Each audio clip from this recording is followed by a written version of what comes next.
우리나라의 코로나19 방역 체계를 의미하는 K방역은 확진자가 발생하면 그 동선을 파악해서 모든 접촉자를 검진함으로써 확산을 차단하는 방식입니다. 확진자의 진술에만 의존하는 것이 아니라 휴대폰 위치 정보, 카드 사용 내역까지 확인하는데요. 이 과정에서 허위 정보를 제공하거나 정보 제공을 거부하면 감염병 예방법 위반으로 형사처벌됩니다. 이렇다 보니 K방역은 사생활의 비밀을 보호하는 헌법 제17조와 충돌할 수밖에 없습니다. 이동 경로와 접촉자를 밝히는 것만으로도 사생활의 비밀이 노출될 수 있기 때문이죠. 예컨대 유부녀와 호텔에서 부정한 관계를 가진 확진자가 호텔 투숙 사실과 유부녀의 신분을 밝히지 않으면 감염병 예방법 위반으로 처벌받게 되는데요. K방역이 방역을 위한 유일한 방법이라면 사생활의 비밀이 침해되더라도 어쩔 수 없이 받아들여야겠죠. 그러나 확진자가 상대방 유부녀에게 연락해서 스스로 검진을 받도록 유도하는 방법도 있지 않을까요? 사생활의 비밀을 침해하지 않고도 방역의 목적을 달성할 수 있는 방법이 있다면 비록 효율성이 조금 떨어지더라도 그 방법을 선택하는 것이 바람직하지 않을까 생각합니다. 중국 우한에서 코로나19가 처음 발생했을 때 정부는 우한에서 입국하는 사람들을 막지 않았고 그로 인해 대구 신천지 교회 신도들이 코로나19에 대거 감염되는 사태가 발생하였습니다. 1차 책임은 신속하게 입국을 막지 않은 정부에 있었음에도 불구하고 정부는 신천지교회의 책임을 전가하면서 신도들의 명단을 요구하고 신도 전원이 검진을 받을 것을 강요하였습니다. 그런데 코로나19 집단 감염을 이유로 한 신도 명단의 요구는 헌법 제20조가 규정하고 있는 종교의 자유와 충돌합니다. 종교의 자유는 신앙의 자유와 신앙 실행의 자유로 나누어지는데 신앙의 자유에는 신앙을 선택하고 변경하고 포기하고 고백하는 자유뿐만 아니라 자신의 신앙에 대해 침묵할 자유도 포함됩니다. 특히 신앙의 자유는 내면적 자유에 해당하기 때문에 법률에 의해 규제되거나 제한될 수 없기 때문에 어떤 형식으로든지 자신의 신앙을 밝히도록 강요해서는 안 되는 것입니다. 그러나 정부는 강제 수사를 통해 신도 명단을 손에 얻고 신도 명단을 자발적으로 제출하지 않은 신천지 교회 간부들을 방역 활동을 방해한 혐의로 고발하였습니다. 신천지 교회는 기독교 내에서 이단시되고 있기 때문에 신도들로서는 더더욱 자신의 신앙을 드러내고 싶지 않았을 텐데 이러한 신도들의 명단을 강제로 확보하고 신도임을 밝히도록 강요한 것은 신앙의 자유를 명백하게 침해한 것이라고 하지 않을 수 없습니다. 신천지 교회 측도 신도들이 코로나19로 아프거나 죽는 것을 바라지 않았을 것입니다. 방역의 필요성을 설명하고 협조를 구했더라면 방역의 목적을 달성할 수 있지 않았을까요? 초기에 방역본부는 신천지 교회를 설득하려고 노력했으나 희생양을 필요로 하는 정치적인 의도가 개입되면서 강압적인 방식으로 바뀌고 말았습니다. 방역의 목적을 위해서 종교의 자유를 제한할 필요가 있는 경우에도 그 방법이 적절해야 하고 침해는 최소한도에 그쳐야 되는데 이러한 원칙을 무시한 정부의 조치는 종교의 자유를 침해하였다는 비판을 면하기 어렵게 되었습니다. 세계 266개 단체가 문재인 정부에 대해 코로나19를 핑계로 종교의 자유를 탄압하고 있다고 비판한 것을 새겨들어야 할 것입니다. 8월 15일 광화문에서는 문재인 정부를 규탄하는 집회와 민노총의 집회가 동시에 개최되었습니다. 정부는 방역을 이유로 두 집회 모두 불허하였지만 정부 규탄 집회는 법원의 허가를 받아 제한된 범위에서 집회를 개최하였고 민노총은 기자회견의 형식을 빌리는 편법으로 사실상 불법 집회를 개최하였죠. 그러나 정부는 코로나19 재확산의 책임을 정부 규탄 집회에 전가하였습니다.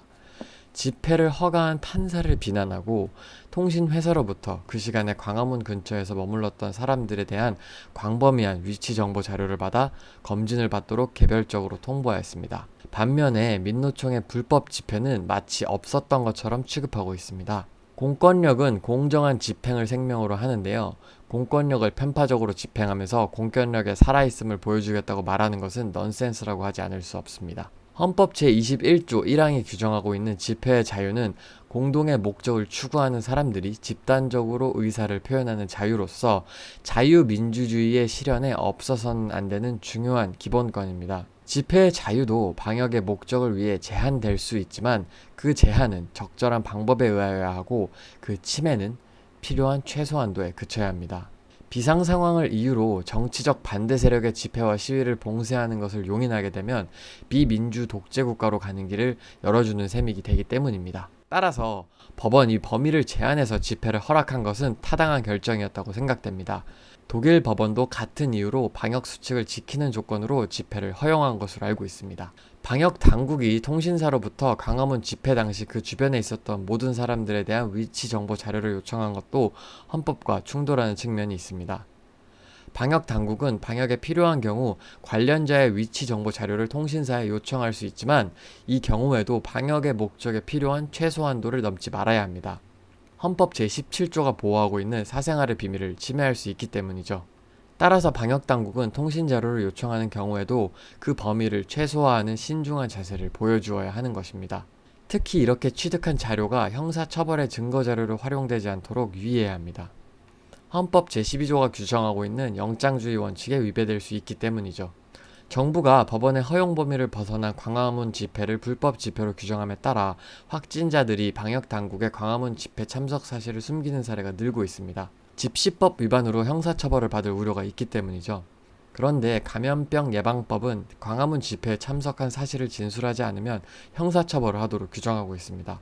그렇다면 광화문 집회에 참석한 확진자는 광화문 집회에 참석한 사실을 인정하고 집시법 위반으로 처벌받을 위험을 감수해야 할까요?